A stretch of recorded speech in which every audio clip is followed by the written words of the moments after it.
Ya, jumpa lagi di channel Anom Gusti ya. Sudah lama tidak tapping, hampir 2-3 bulan saya vakum untuk membuat video untuk teman-teman semua. Ya, karena memang untuk membuat suatu konten, untuk membuat suatu video, itu butuh konsistensi. Dan mungkin saya belum mencapai ke titik itu. Jadi masih ada beberapa hal yang membuat saya itu tidak konsisten dalam membuat video. Tapi saya usahakan setelah ini saya kembali konsisten memberikan edukasi ke teman-teman semua, edukasi tentang baik itu hukum, ekonomi, sosial, budaya, dan lain sebagainya. Kalau dilihat dari konten-konten sebelumnya, view terbanyak itu justru view tentang sepak bola ya, prediksi bola, terutama yang video di mana saat itu saya memprediksi bahwa Paris Saint-Germain itu akan mengalahkan Liverpool.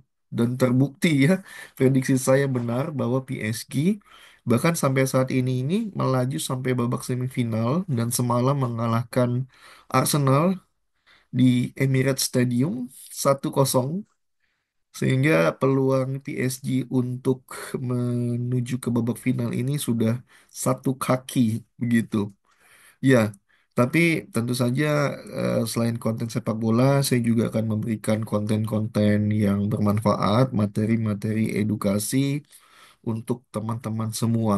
Intinya, saya ingin berkontribusi dalam amanat undang-undang mencerdaskan kehidupan bangsa. Jadi apa yang saya tahu, saya sharing dalam video YouTube ini dan teman-teman bisa mendapatkan informasi atau ilmu dari saya. Baik, video kali ini simple karena ini pertama kali setelah vakum saya membuat video. Kita akan membahas 3 jenis kerugian. Kerugian ya. Jadi kerugian ini ada 3 jenis. Nah, kerugian apa yang dimaksud?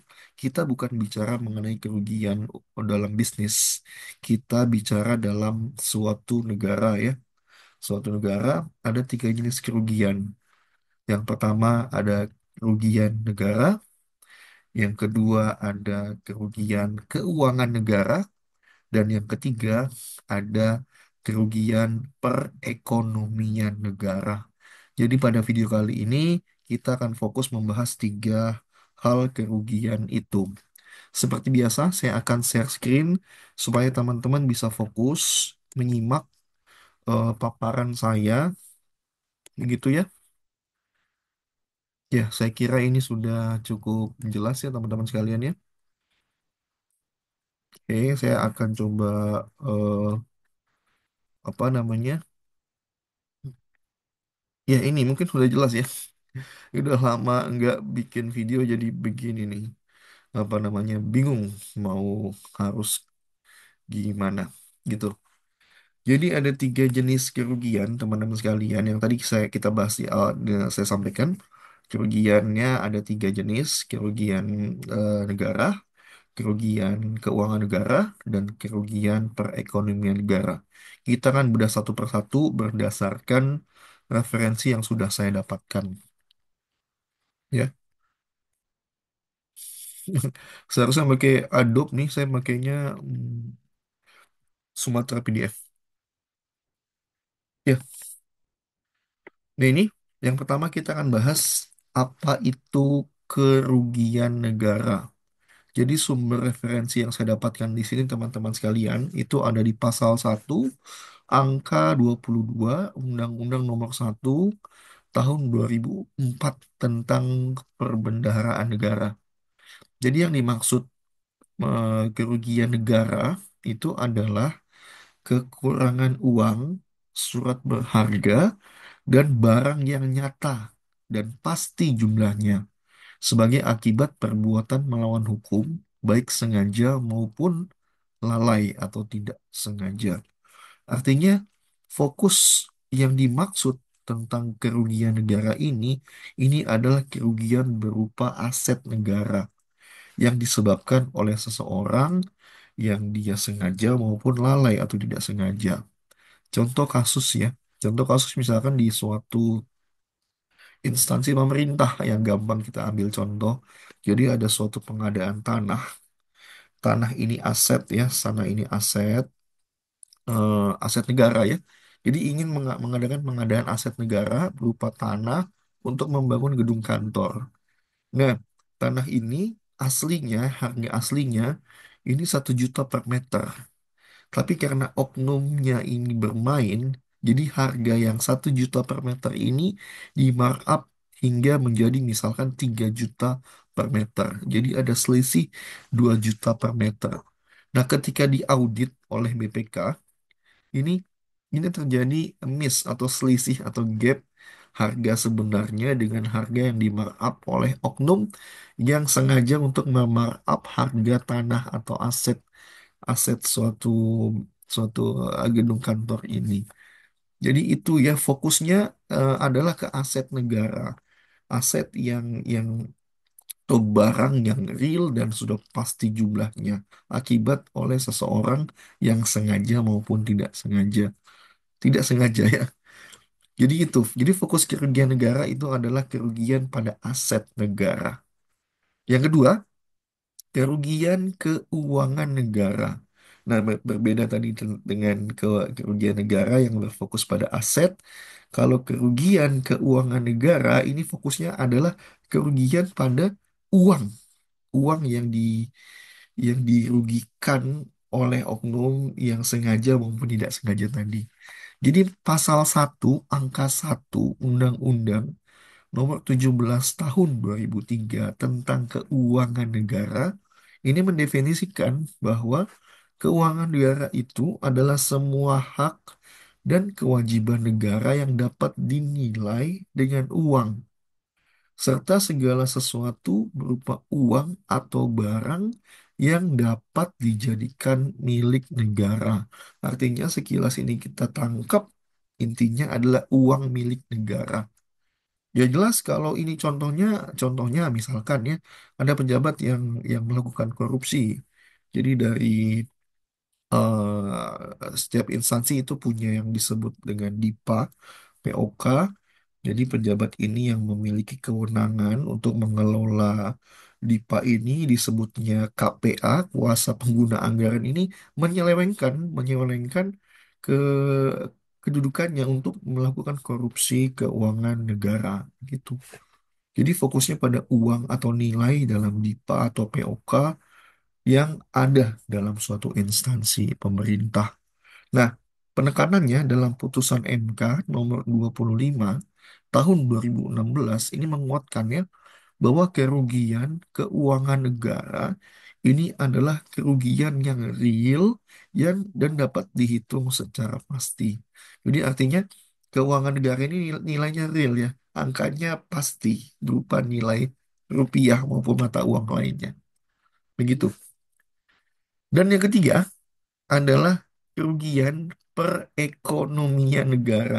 Nah, ini supaya teman-teman nggak bingung ya, tadi udah negara, keuangan negara, ini perekonomian negara.